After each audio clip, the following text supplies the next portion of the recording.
A question that concerns me at the moment is, why do so many people admire autocrats, cruel autocrats at present? And this question directed my attention to one of the former Prussian autocrats, namely Friedrich William I, King of Prussia, father of Friedrich II the Great, who is to the present day known as the Prussians' greatest inner king. Because of his very considerable reforms, military reforms, financial reforms, and so on, which paved the way for his son to make Prussia great. On the other hand, this king is also well known for his bizarre features. He was extremely cruel. He bad up his family, especially his son, the crown prince. He hated women. He was dismissive or disgusted the scholars of the time, for example, Leibniz, and so on. So there are a lot of features that are well known, but were played down by historians of the 19th and 20th century because of the later developments, which made Friedrich William I the forerunner of his great son. And so they played down all these darker features of his character. A comparison is very interesting in this respect.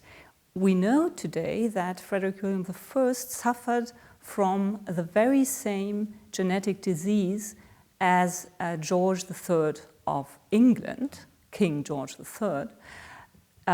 He suffered from the disease porphyria, genetic disease. They had the very same symptoms because they were close relatives. They had the same symptoms, delusions, phases of outrage, and so on. And George III is known as Mad George and was locked up by the Parliament in the late 18th century, whereas Friedrich William I is known, until today, known as the educator of the German people to Prussianhood, der Erzieher des deutschen Volkes zum Preußentum. So this contrast shows very well, I would say, that if someone, a ruler, is considered to be mad or great, is a matter of context and is a matter of historical circumstances. So I am interested in the change of norms between the time of the contemporaries, his contemporaries in the early 18th century perceived Friedrich William I as a kind of tyrant because he violated all rules and all norms, be they legal norms, political norms, moral norms, or even aesthetic norms.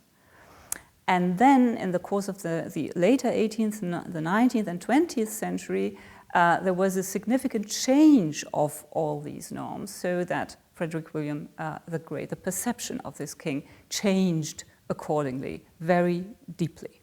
And so I would like to reconstruct how his contemporaries perceived him, and my thesis would be they perceived him as a tyrant because he met certain, not all, but certain criteria of the pattern of a tyrant. Namely, he treated his subjects as if they were slaves. He did not respect their life and property. And, which is most important, he based his rule on physical violence rather than acceptance. And my thesis would be that he acted as if he was a usurper, although he wasn't. He was a legitimate monarch. He had inherited the monarchy, the throne, from his father. So he was a legitimate monarch, but he acted as if he was a usurper.